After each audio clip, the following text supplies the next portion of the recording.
The Crazy Talk, Crazy Topics Show, brought to you by Lordland Films, The Black Ice Chronicles, back in Cleveland DVD. So get ready for the Crazy Talk and the Crazy Topics with your host, Crazy D.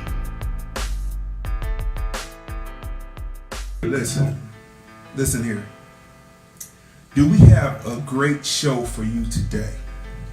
This is the first show called Crazy Talk, Crazy Topics. And do we have a crazy topic for you today? The topic for today is, was 90s music one big porn show? That's right. Was 90s music one big porn show? The telephone number to call in, 213-943-3358. That's 213-943-3358. Was 90s music one big porn show? First of all, let's talk about what this is brought to you by. This is brought to you by Black Ice Chronicles, Lordland Films, The Black Ice Chronicles, back in Cleveland DVD, streaming now on Lordland Films, and also available in hard copy at Lordland Films. Just order it. We'll get it out to you as soon as possible. And of course, brought to you by The Film Review. That's right. This is the gray with white letters film review shirt. Soon we'll be having, right now we have the black with white letters. You can order that right now on LordlandFilms.com. And of course, I'm your host, Crazy D. So let's go through this real quick. Let's talk about what was happening in the 90s with, the different music that was going on. I remember, besides R. Kelly, which this is what this whole firestorm is about. Besides R. Kelly, we had people like H-Town with Knocking the Boots. Then we had all kinds of different things. Remember BBD with Do Me? And they had that line, backstage, underage. I can't say the rest because, we're live. They might kill it. They had that to say. They said, backstage, underage, adolescents, right? And the 90s, listen, the 90s was a wild time. We had all kinds of situations going on. The pimp game became really big and really infiltrated into the music in the 90s and really pushed its agenda. I mean, I remember things like Iceberg Slim coming up, and I remember different people interviewing different people. I remember when the R. Kelly sex tape came out. I didn't watch it myself because I said, isn't that child pornography? Yeah, that's child pornography. So I wasn't watching it. I owned a retail establishment at the time, and people came in asking for it. I said, I don't sell that because that's child pornography. On the different pages here, did you see the new report where they say that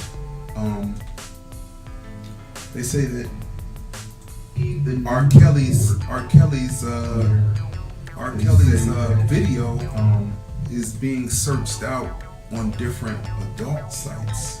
Have you seen that? BET just reported that a couple of days ago. So I'm gonna put the link up so that you can read that and put it up into different sections on the web so that you can see that. I mean, it's like, what type of can of worms have they opened up by bringing out this documentary? And is the documentary not doing what it's supposed to be doing? Right? Maybe it went too far. Maybe the women went too far in their quest for revenge. Is that what you could call it? Revenge. So I just put that up. I'm also going to put it in the chat because we have a chat section on Blog Talk Radio, and I want to put it in there too. So listen, is it something where the people have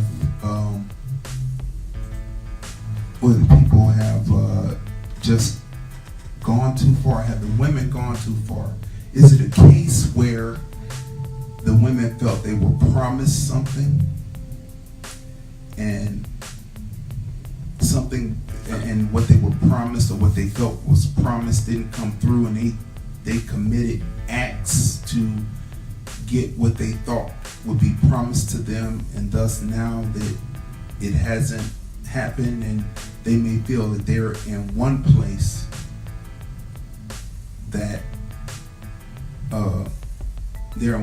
and that these people have advanced, the men have advanced, and they haven't seen their advancement, so that's why they're here now doing this. Is that a possibility?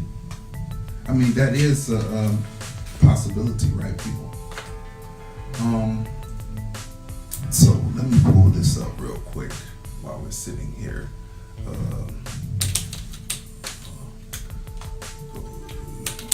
Here, pull up some more links for you to see here. Let me see. All right, so here's the question, though. Besides, was 90s music one big porn show? Here's the question. When did all this begin? I mean, wasn't the beginning of free love and sex brought by the baby boomer generation, the same generation that's now a strain on the Social Security system? Did they say now, because of what the people did who were the baby boomers, the Social Security may not be solvent, and people in our generation and generations younger will not have the chance to have Social Security because it's going to be ate up by the baby boomers.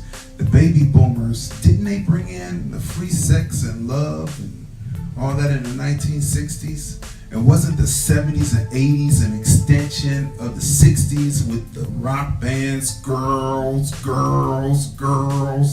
big hair, hairspray, spandex and bikinis? Wasn't BET directly influenced by MTV's Spring Break to bring BET Uncut in the 2000s? We had Uncle Luke, Snoop Dogg's Doggy Style, Nelly videos, remember those? Etc. Remember that? Etc. Remember that? So, was 90s music one big porn show? 213-943-3358. Was the 90s music one big porn show?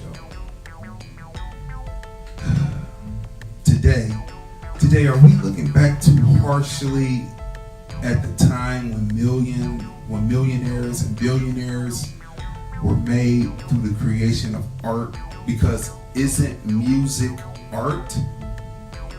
Isn't music art? Isn't art just imitating life? Should R. Kelly be held responsible for a cultural system he didn't create? Have some black women been equipped with a battery in their back to condemn black men for actions all men with money and power exhibit? Who are those persons putting the battery in their backs? Now, just yesterday there was a press conference. Did you see this? It was Gloria Allred, and she had one of R. Kelly's accusers up on the panel on the dais, and she was saying that, you know, he threatened her and all that. And isn't Gloria Allred, in my opinion, isn't she, just asking the question, isn't she one of the ones that has a battery in the back of these young ladies? Can people judged for things that were done over 20 years ago? Can people be judged for things that were done over 20 years ago? Can they be judged? That's the question. Multiple questions tonight, but the main question, was 90s music one big porn show?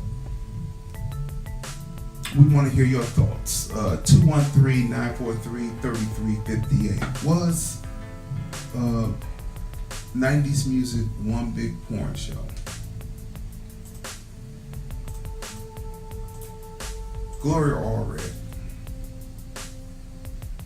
We don't see them going after people like we don't see them going after people like Weinstein. Weinstein is about to get off on his charges, it looks like. And meanwhile, we're taking our people down.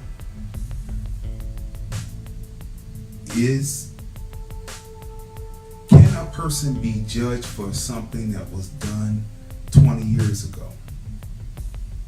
Let's use the logic when some black people talk about reparations and things like that. They say, well, that was a long time ago. You should get over it. And then you say, well, what about Jim Crow? That was just 50 years ago, and still 20 years ago we were feeling the vestiges of Jim Crow, and still trying to fight to get rights to have fair and equal access. And they say, well, that was so long ago, you should get over it.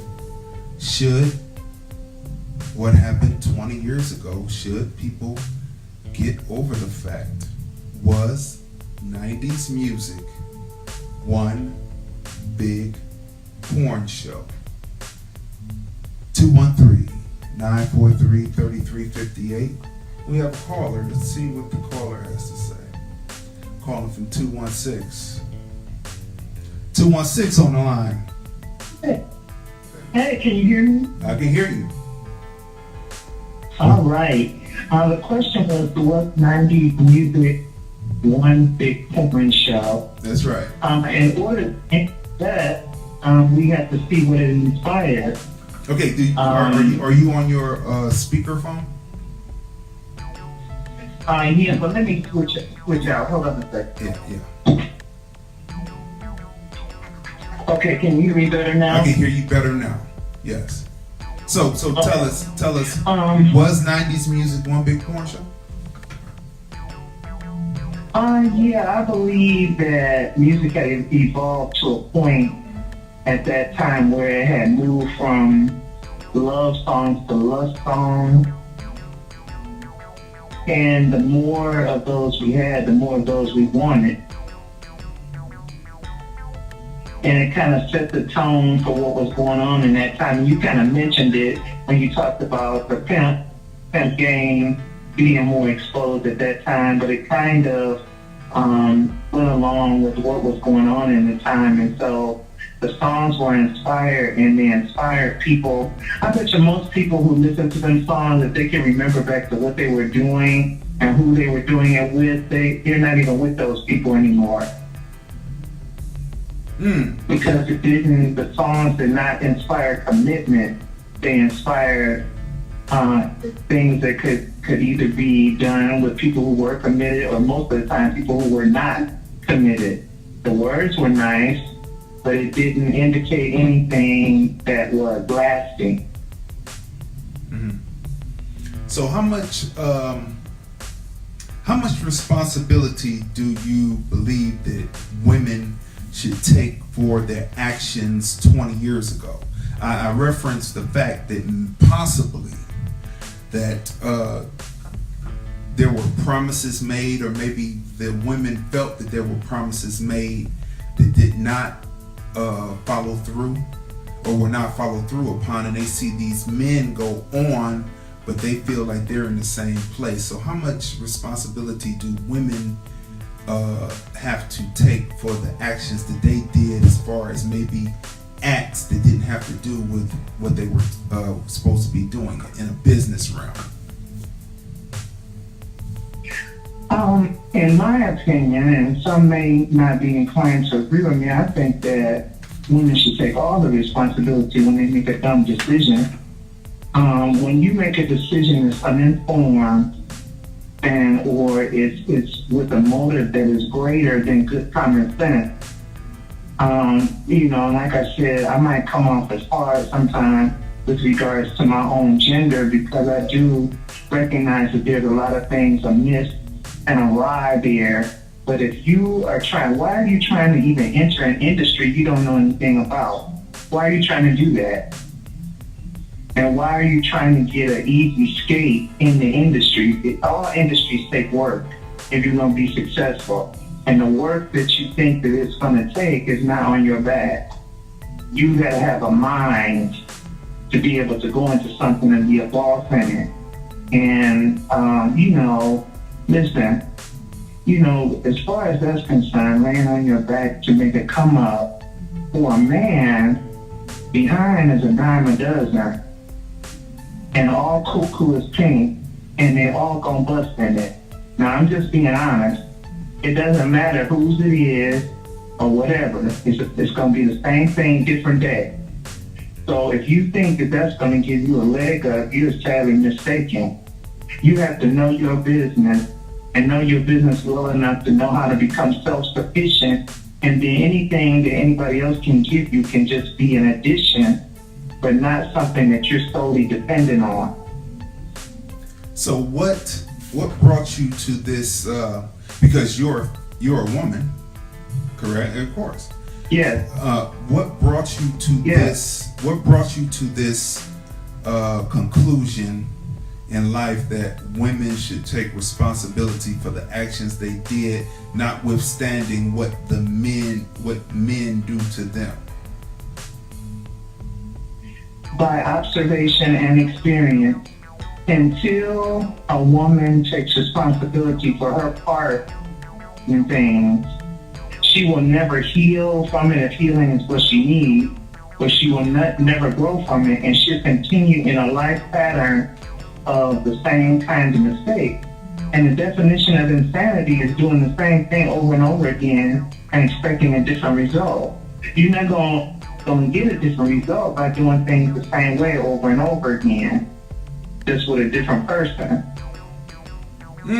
So if you don't grab the bull by the horns and look at your own heart, examine self, you got to turn it on self. What don't I know? What do I need to know? What have I done? What should I not do again?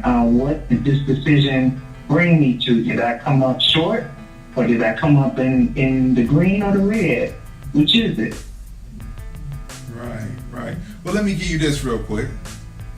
So this goes across here. We're gonna give you applause, and we want to thank you for calling in. All right. So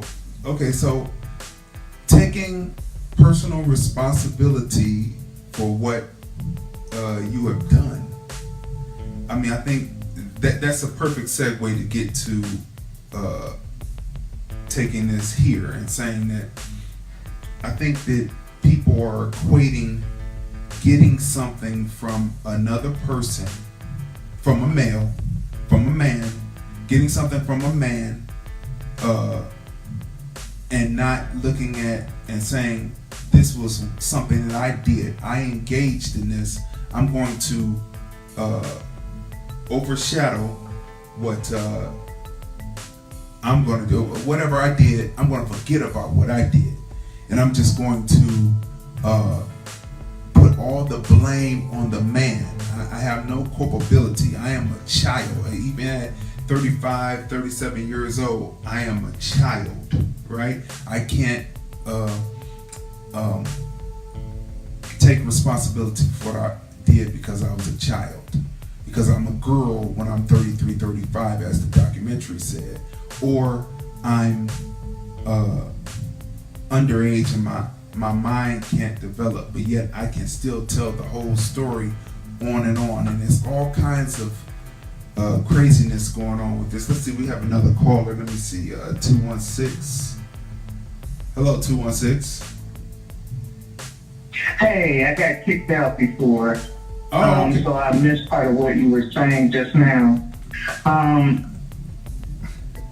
As far as having the man have all the culpability, see, here's the thing. We have a society, we're in a society that makes excuses for everything. And if there are no excuses, we create them. You know, oh, well, you're this way because your mom abandoned you. You're this way because your dad wasn't there. You're this way because... But after a while, it's all about choices. It's all about your choices. And we have to raise up out of the matrix that society has placed us in, spoon-feeding us, for lack of a better word, doctrines and teaching of life, and look at things for what it is. And when you start doing that, then you can look within. The first thing is to examine yourself. You have to look within. What am I doing? You know, and what has it got me? Where has it got me? And why should I blame him when I had a choice? Right. I mean, I totally agree with that. You know, you can't get any disagreement with me on that. I mean, I believe that it is totally the woman's fault all the time. Everything that happens is the woman's fault, no doubt. Right. Everything in a relationship is the woman's fault because she shouldn't have come down there thinking that she was going to get somewhere by laying on her back. I don't know if that's true. I want to say what's up to Professor Keaty, Brother Keaty, checking in. I don't know if that's necessarily true, but I think in most of the cases, it could be true. You know, just my opinion on it, it could be true. So it is the woman's fault most of the time.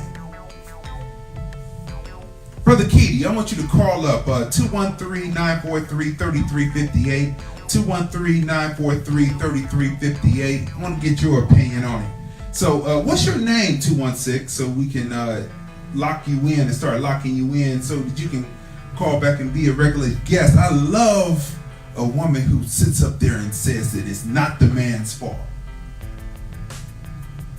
No, and I get a lot of flack from that. I always have from my friends and stuff when I was younger. I always seen things a different way regarding that because I knew we always had choices. And if you're making a dumb choice, then don't blame nobody else. You made the choice.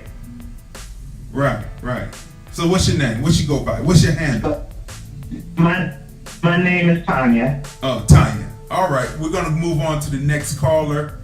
Move on with the show. But thanks for calling. All right. Enjoy the show. Thank you. Bye. All right. We got another caller. 323. What's going on, 2323? Greetings. My name is Professor Keaty, as I was recently called. Oh, yeah.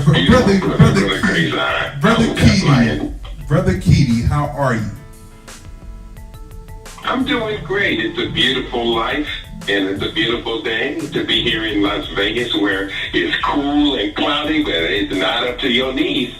Okay, so before I ask you the question and ask you to comment, I'm going to let everybody know that you are the natural foods, living foods, whole foods guru. You are the one who prepares meals that will potentially kill the cancer scourge that's going around in people just by changing your diet from protein through meat to actual vegetables, nuts, fruits. Am I correct on that? Am I giving a good synopsis on that? Oh, I appreciate those kind words, and that is a good description, as we always say. Okay. Food is nature's most perfect medicine. So if our intention is to prevent chronic diseases and acute diseases, colds and flus, and prevent cancer and heart disease, diabetes, overweight, obesity, and these other related, or if our intention is to use nutrition as our primary vehicle for healing, restoring vitality to the body, yeah, food is nature's most I study this stuff every day. Okay, so here's one for you before we get to the main question.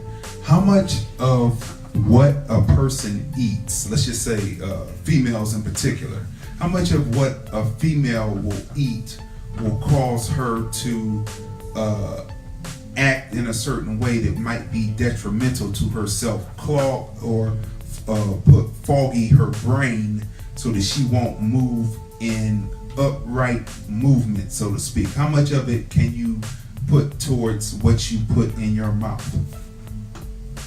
Mm-hmm.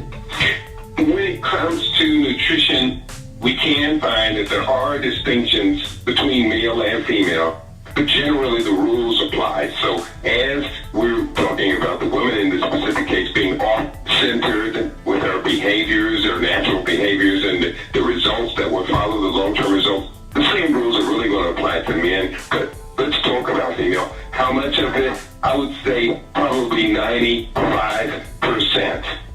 What we have come to consume as a standard American diet is not fit for human consumption and is not a complement to our best actions, our best thinking patterns, our best, highest brain and intelligence functioning. There's a critical part of the brain called the hippocampus. The hippocampus is the center of memory and learning, and is connected to all other parts of the brain, including the prefrontal cortex, which lets us know what is the long-term consequence of what I do today. And we do know it is a fact that the extremely high sugar, fat, salt, and chemical-based nature of the American diet negatively impacts the hippocampus through a function of the creation of a hormone called BDNF. And so therefore, when we're consuming these foods that throw off our intelligence, our creativity, and our basic brain function, we're definitely going to see it result in base behaviors. And with the subject that you've taken on today, I think it is really the description of base behaviors, where we're not acting as higher functioning intelligent creatures, but we're acting really just like biological species, just trying to, reproduce, trying to breed. So you are truly what you eat. That old adage. You are what you eat and so much more. You are what you breathe, the liquids you take in, your thoughts, your detoxification, the people that you associate with, and of course, you are your behavioral patterns that are known in the world around you. Okay, so now here's the question. In your opinion, was 90s music one big porn show?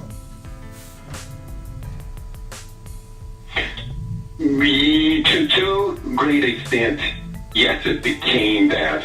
I began documenting this impact over our culture and our behaviors. I published a significant paper in the early 90s, and it was called the Trojan Horse Analysis, 12 reoccurring negative themes in popular rap and hip-hop videos.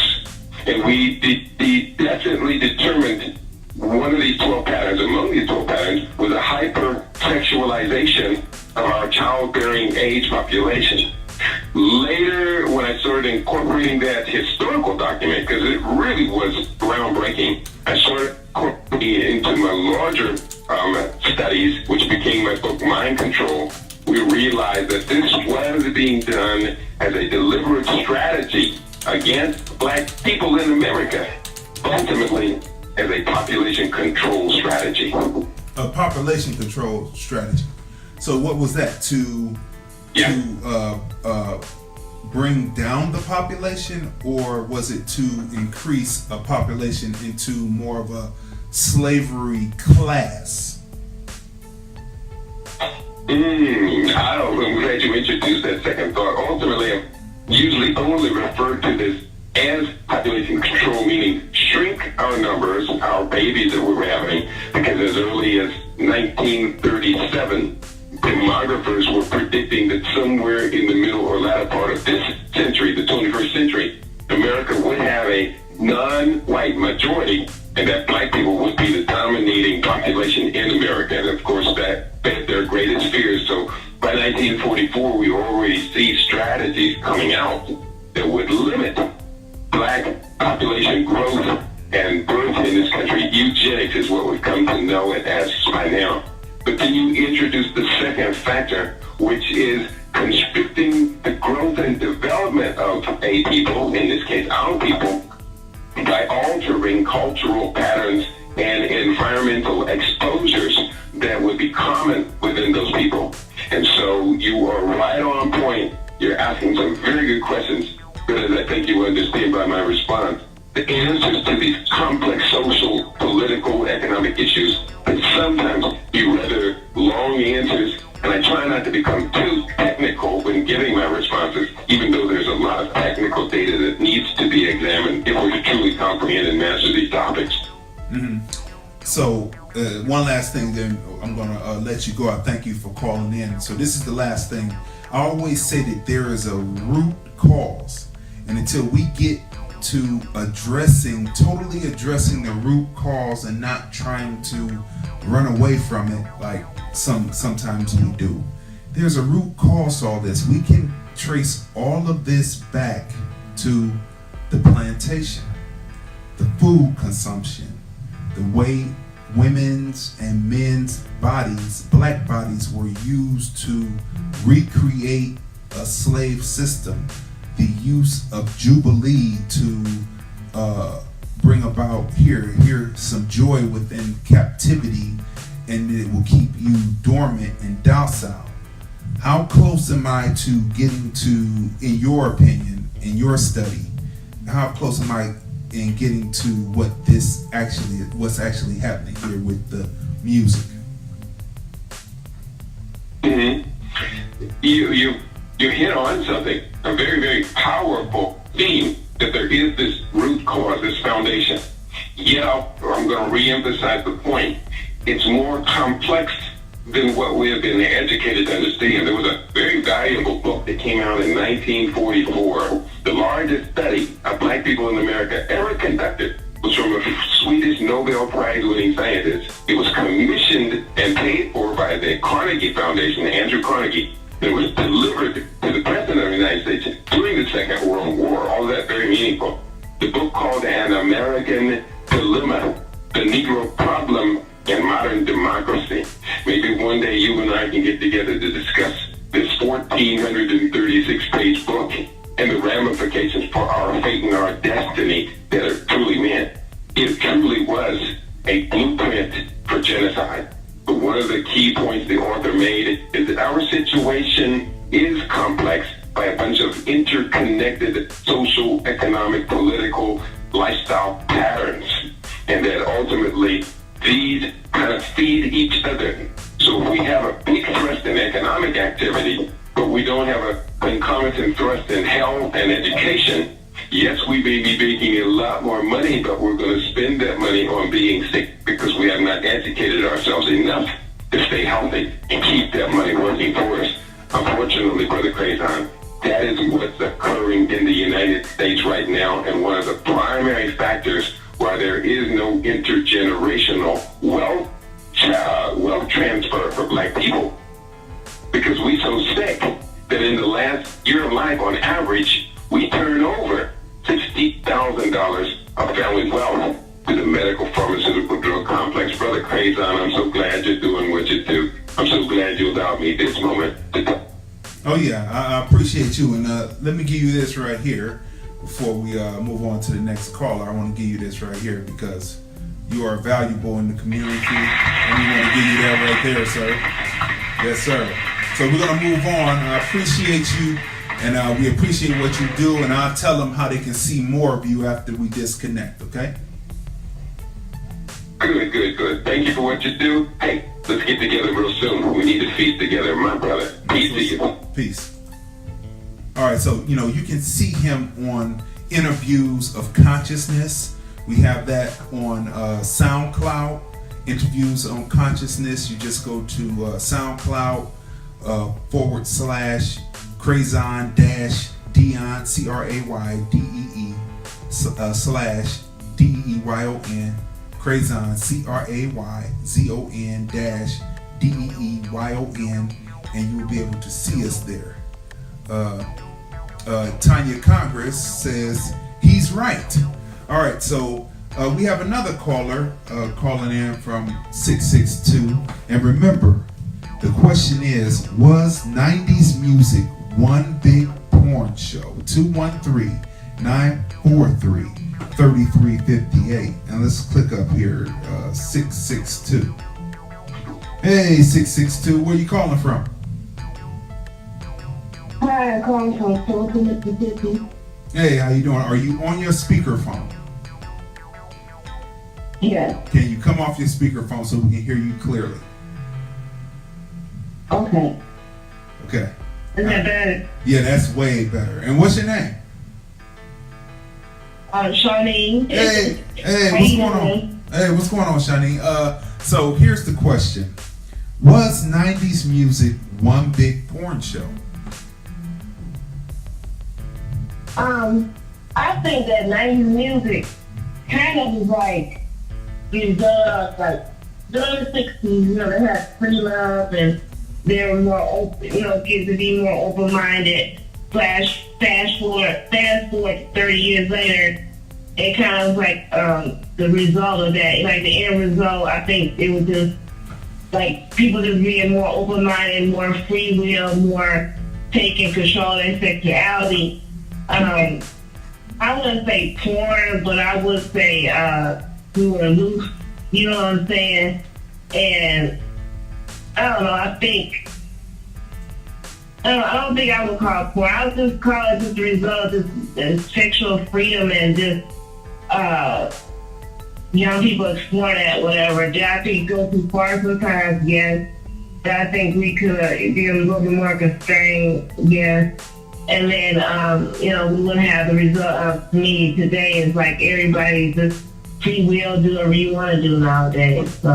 So I don't know. This is my opinion. I just think that maybe we just result of what happened, like finally getting that freedom and doing what we want to do and express ourselves. But I wouldn't call it porn.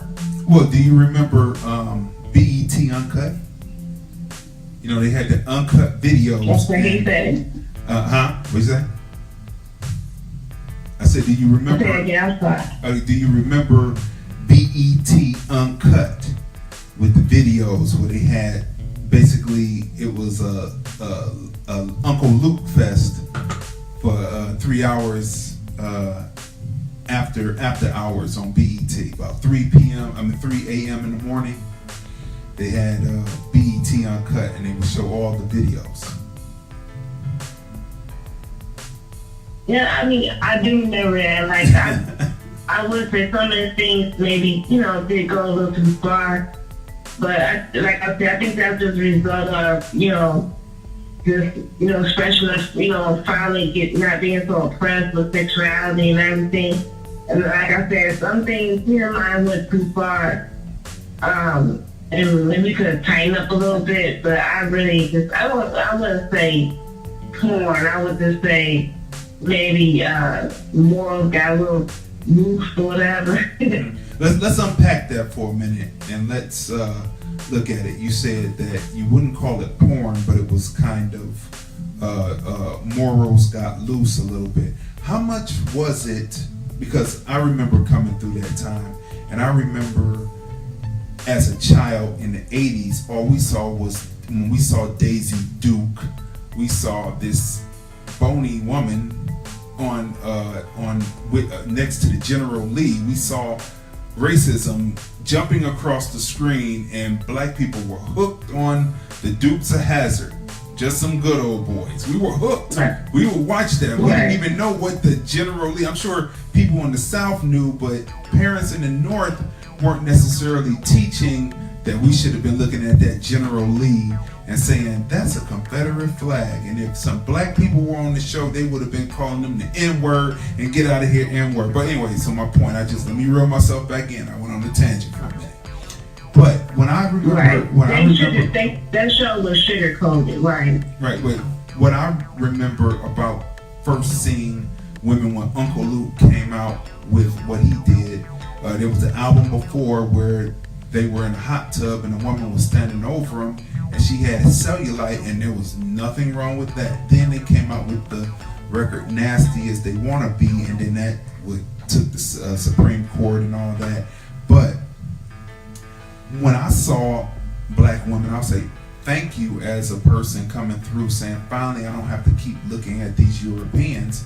Now we can push our women to the forefront. And I don't know if women necessarily got the understanding that that was what that was for. So I just need to unpack this a little bit. Did, in your opinion, women realize that men at that time, black men in particular, were giving homage to black women's build, what black men finally got a chance to see? I think, like, okay, at that time, you know, we were given to a trend, finally able to express ourselves, but we weren't so. I'm sorry. Yeah, I'm here. I think we're just giving into like freedom of expression, and I think we didn't go the right route always. Mm-hmm. I don't think we went the right route always. I think that we could have sat back and thought about it some more, but we were so happy to be able to do this, and this, and just be able to say, hey, a black woman is pretty like this, a black woman is beautiful. We just didn't go about it in the right way all the way. But I still say, I don't know, it's just, I would say to me, like, it's more soft porn or more loose now than it was back in the 90s. Oh boy, and so, every I don't know, I think we're so busy battling the right to be able to express ourselves the way we want to in music that we didn't think about the totally think about the social impact it would make later, years later, or even at that moment. Okay, thank you for your call. I'm going to talk about your point after we disconnect, because I want to unpack that a little bit. But thank you for calling. Thank you. Okay, have a good one. Thank you. She said that we did not value or think about the consequences of our actions, and that's really something to say, and that's really something big to think about, that in the midst of trying to show homage to something that we would destroy what we were trying to show love to, that what we loved we somehow destroyed. Okay, we got 313 on the line. 313. How are you? Where are you calling from? How you doing, Crazy D? This is the Diva's Comedy from Detroit, Michigan. Now she lives in Las Vegas. How you doing, how Crazy you D? doing, Miss Diva? How you I doing? like to weigh in. I just happened to run through there and catch you. And I like the title you're talking about. And you're right. Back in the 90s, it's hard to say if it was porn. Because like you say, we had the Vanity 6. Do you think I'm a nasty girl? And in Detroit, we even had that dance to Freak. And somebody was getting hurt over that. You see? So it's kind of, I don't know if back in the 90s or now it's worse. Because back then, we was doing the Freak and everything in Detroit. You know what I'm saying? And they had so many nasty records out there. You know what I'm saying? So we never thought about it as porn, but it was some freaking stuff going on, especially when Luke came in there. Yeah, when Luke came in. But when you were immersed in it, did you enjoy dancing to those records? Just asking, just question. Did you enjoy dancing? You know what? It's fun. Yes, because you know what? To this day, Crazy D, that's why I can dance like a young person, because that's all we had in Detroit was music and dancing. So yes, that's what we grew up on. And you see it, most people you see from Detroit, Michigan, know how to handle that dance floor. And people look at me being 54, I handle that dance floor like a 20-year-old, because that's what we did in Detroit. We danced and music. So yeah, it was the thing to do, you know? Mm-hmm. So, when but you were in it, we never looked at it as porn, but the one time when somebody actually got shot and hurt, by doing that dance to Freak. Somebody got hurt in Detroit. We had a few incidents in Detroit off of that record and that dance. You know what I'm saying? That had to do with relationships, like men or women being kind of tight over their man or their woman dancing with another man or woman. Is that what it was? Well, no. You know what? You're right. Because they were doing the Freak. And remember when the Freak was just a dance to do? Right. And that's exactly what it was. It was the Freak. That was Chic, right? That was Chic. Yep. You know what you're talking about. There you go, baby. Right. Chic. Yeah. So I have a question. People often talk about, and I'm going to ask you because you're taking us to a period in the 70s. And so I'm going to ask you this question and see what your opinion is on it. A lot of people often say that the generation before, it was so much better, and I alluded to that the 60s was the free love period, so how could it be? But anyway, so you come through the 70s and then they say, when every generation seems to say that the next generation is oh so worse than the previous generation, but there were songs like the Stylistics, You're a Big Girl Now, No More Daddy's Little Girl. And they say no more pigtails in your hair, no more silly looks with childish stare, basically no more dumbness in the things you say. And I unpacked that song on the film review, talking about how basically when do little girls get pigtails out their hair, and then this grown man is singing to them saying, you're a big girl now, no more daddy's little girl. So this is smack in the 70s when people were saying there was more respect for women, more respect for girls, more black love for each other. But here's a song that sits right there in stark contrast to what they say. So does each generation get worse in your opinion, or is it just the same, just new lingo and language that the previous generations don't understand? Actually, it did get worse. It did get worse. Because like you said, back then, we didn't have all this. It was black love. Everybody was really loving. We didn't have all this going on with the little girls and messing with the young black girls and stuff. So it was accepted then. But now, no, I would say no. No, it's worse. Yes, it is. Yeah. It was worse back then? Yeah. Back then? No, it's worse than now. Oh, it's worse now. Oh, okay. Yeah, it's worse than now. Yeah, back then, like you said, we didn't have all this. And now, you know, we never thought we would see this. So, of course, it's worse now. Oh, okay. Yeah, it's worse now. Yeah. Well, we're going to move on, but thanks for your phone Came a call. long way. Huh? Beg your pardon? I said we came a long way from back then. It ain't like it used to be, D. Yeah, it's not like it used to be, but it can be better. Is that what you're saying? Yeah. We can get better with things. Like you said, you know, back then when all, you know, they didn't have a whole lot of beat calling in these songs. Now it's a regular thing to have, you know? So yeah, you guys really got work with. Yeah. Okay. Well, I'm going to move on. Thanks for the call. Have a good one. All right. Take care, and thank you for having me. Thank you. Bye-bye. Okay. Let's unpack that for a second here. Better then than now. Always just being a person who looks out and looks back and checks things out that were happening.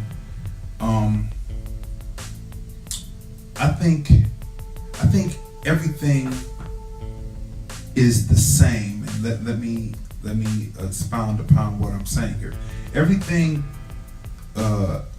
is basically the same. It's just about how exposed it is. You know, there were always places where you knew.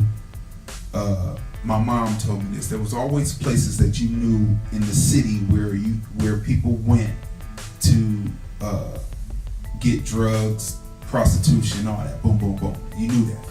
You knew where those places were, and you knew to avoid those places. And I think that in this high-tech push with the internet and all that, now it's all out in the open. Now it's put right there to you, and now it's as if the internet has become somewhat like the street. And so you know places on the internet to go and places on the internet not to go, and that's your choice to go there or not go there. And I think that that's really what's going on with this situation. Is I don't think that it's any better, because if you open the Bible tells you the same stories that are happening now, and that's in book form, but people have to read. They have to read the Bible. What's going on, IC Jones? I see you checking in. Call up 213-943-3358, 213-943-3358. The question is, was 90s music one big porn show? Now, I'd like to hear from an artist's point of view. 213-943-3358. Shout out to IC Jones. I see him checking in. But I think it's all the same. I just posted something back in 15. Hip Hop Wired posted the top 16 most notable BET uncut videos. And the reason why the question is, was 90s music one big porn show, is because it seemed like it was porn, or maybe it wasn't. Maybe when you saw videos like Girls in the 80s, the decade that came before, maybe it wasn't considered porn because there were bony European Americans in the video. Have you ever noticed that whenever you're watching something, they will show all of the European women, and when they get to the black woman, the camera switches as if she's indecent? Or they used to have the Freaknik videos out, and they would just show like women walking, and then the police would stop them and tell them they would have to put clothes on, but they're at a beach and they're walking, and whenever there's other events, you know, people are walking down and they're telling them, they don't say anything to them. So I think it's a double standard there, as if the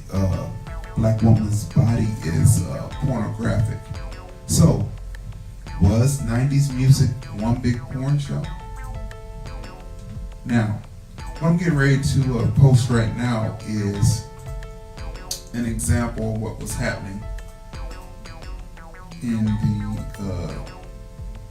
the 90s into the 2000s, because we moved from the 90s into the 2000s, and then that's where the glorification of the pimp game really came in, right then in the 2000s.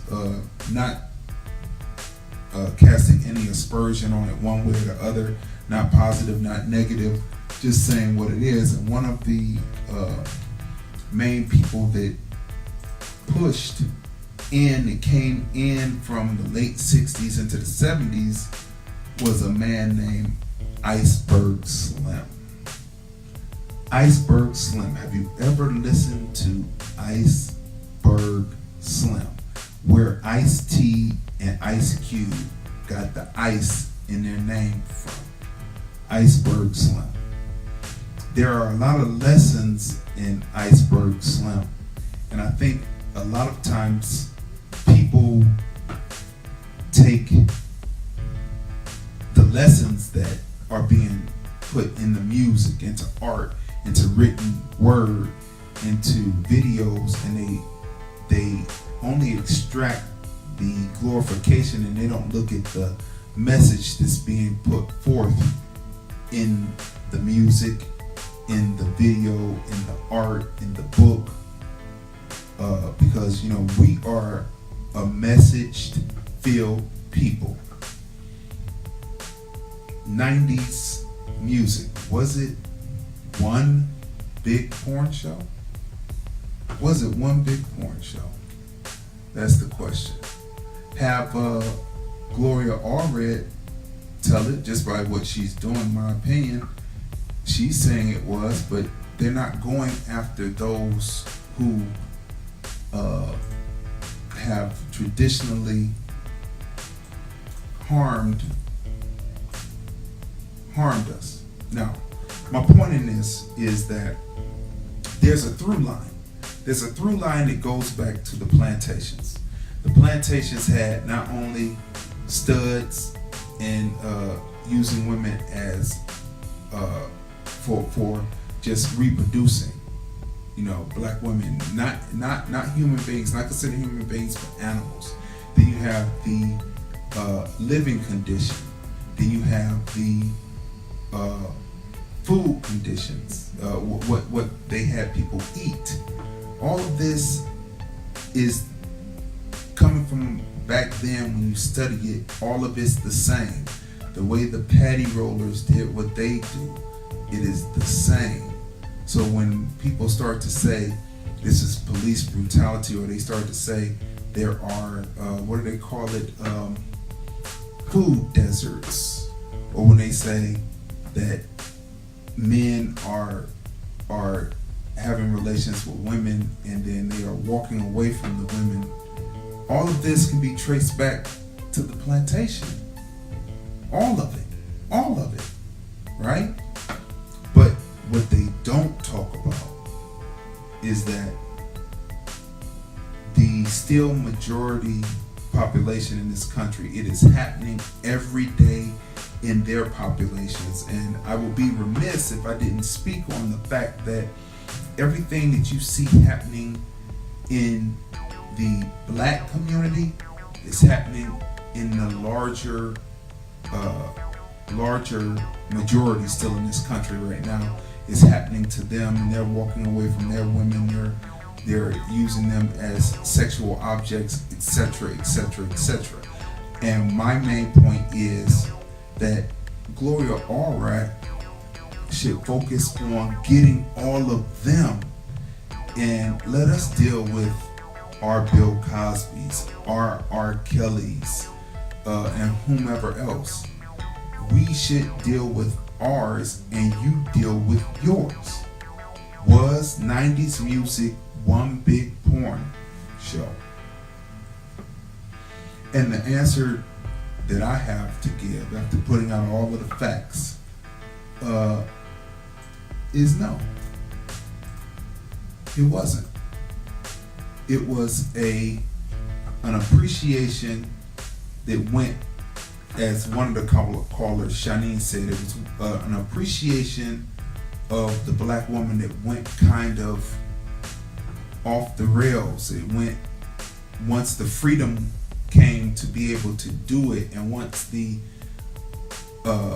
availability of money came into play, and being able to push through, and be able to push through, and then to be able to show what you like, it then pushed and went slightly too far, and that's the way it is. And now, because there's been so much pushback from the very people who were being glorified, though maybe just a little misled in the glorification and going a little bit too far, again, I will say that again. But being there has been such a pushback from those who were being glorified, now when you watch videos, you see the 1980s chicks with the pump hair, with the hairspray being glorified in videos. And it's really a strange situation. It's only a certain group of people who still stay true and make sure that they represent and put black women in their videos. So it's a strange situation coming from out of the 90s, because the 90s was wild, man. The 90s were wild, but then they came from the 60s being wild, right? And now we are in this period where Everything is on the internet. Everything, you can go to Instagram, you can go to YouTube, you can go to Facebook, and you see these things going across the airwaves. And the 90s wasn't porn. The music wasn't porn, it wasn't soft porn. It was just an expression that was put out in the forefront and pushed across the world globally. That were conversations that were usually in-house between a man and a woman, and the love that they expressed for each other, and then it went a little bit too far. That's all. So was 90s music porn? No, it wasn't. And so that's where we'll leave this conversation. We'd like to thank people for calling in to the first Crazy Talk, Crazy Topic show. We got a lot of information put across also, and a lot of varying thoughts that keep the dialogue going, and that's what we want. We want the dialogue to keep going. We want us to keep pushing forward and not inch back, but we have to begin to say to people, leave our people alone. We will deal with our people. You deal with your people. When we see multiple arrests, when we see not only arrests, but indictments, then convictions of those who have been doing it for years in Hollywood and doing it for years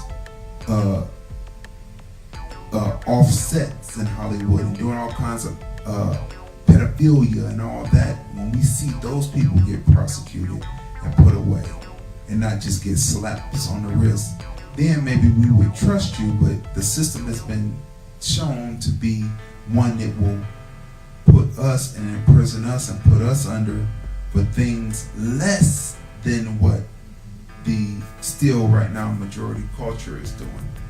So in the end, again, was 90s music one big porn show?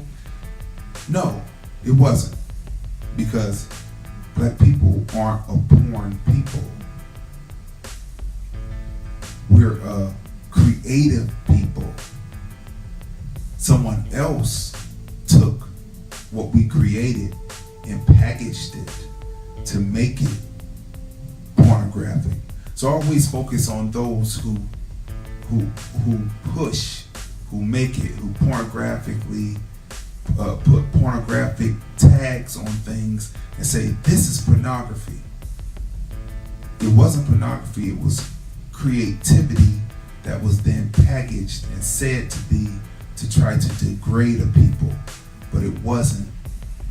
And you know, everyone has their own opinion, but this has been the first episode again of Crazy Talk, Crazy Topics show. I'm Crazy D, your host, and go back, rewind, listen to some of the information that was put out to you. I love when people call up and we're able to exchange ideas, and we'll see you next time. Let me close it out here as we're still working this out and getting the kinks out of everything, going live and simulcasting on 3 formats: Blog Talk TV, Facebook, and YouTube. And don't forget, this has been brought to you by the Black Ice Chronicles Back in Cleveland DVD. Back in Cleveland DVD. Listen, this actually tells the story of something that what we're talking about, because the Black Ice Chronicles tells situations that are true to life, and this is what this particular DVD is about. Available for stream on LordlandFilms.com. Also hard copy on LordlandFilms.com. We'll get it right out to you. And don't forget, we have the black with the white letters, the film review shirt, available right now on LordlandFilms.com. And we're closing out now. This has been robust. I love it. We'll be back with another crazy topic next time. Let's close this out right here. You've been listening to the Crazy Talk, Crazy Topics show on Crazy D Radio on Blog Talk Radio. Tune in every Thursday at 11 a.m. for more crazy talk, crazy topics with your host, Crazy D, brought to you by LordlandFilms.com.